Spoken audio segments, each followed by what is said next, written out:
ලෝකයක් ගරු කරන ආලෝකා සහ මීගමුවේ පන්නා දමන කලු. එකම වර්ගයේ සතුන් දෙදෙනෙකුට රටවල් දෙකක ලැබෙන සැලකිලි මෙතරම් වෙනස්යි. සතුන්ට ආදරය කරනවායයි පෙන්වන සමාජයක සැඟවුණු අඳුරු පැත්ත මීගමුවෙන් හිලිවෙයි. මේ දිනවල ලෝකේම අවධානය යොමු වී ඇත්තේ මෙරට පැවැත්වෙන සාමයේ පාගමනටයි. එහි පෙරමුණේම වඩින ආලෝකා සුනකයා අද ජාත්‍යන්තර සම්පතක්. ඉන්දියාවේ කල්කටාවේ වීදිසරණ සුනකයෙක් වුණු ආලෝකාට අද රාජතාන්ත්‍රික මට්ටමින් පවා ගෞරවය ලැබෙනවා. හැබැයි ඒ ගෞරවයම මීගමුව ඒත්තු කාලේ කලුට ලැබෙන්නේ නැත්තේ ඇයි? මීගමුව ඒත්තු කාල ප්‍රදේශී පාසල් පටුමග වාසභූමිය කරගත් කලුට අද තමන්ගේ නිවස අහිමිවීමේ තර්ජනයක් මතුවෙලා.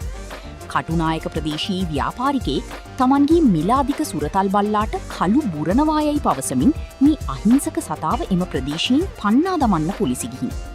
පටුමගී මිනිසුන්ට බාධාවක් යයි පවසමින් ඔහු කළ පැමිණිල්ල විමර්ශනය කරන්න පොලිසියට එන්න කීවත් අවසානයේ පැමිණිලිකරු පොලිසිය මගහැර තිබෙනවා.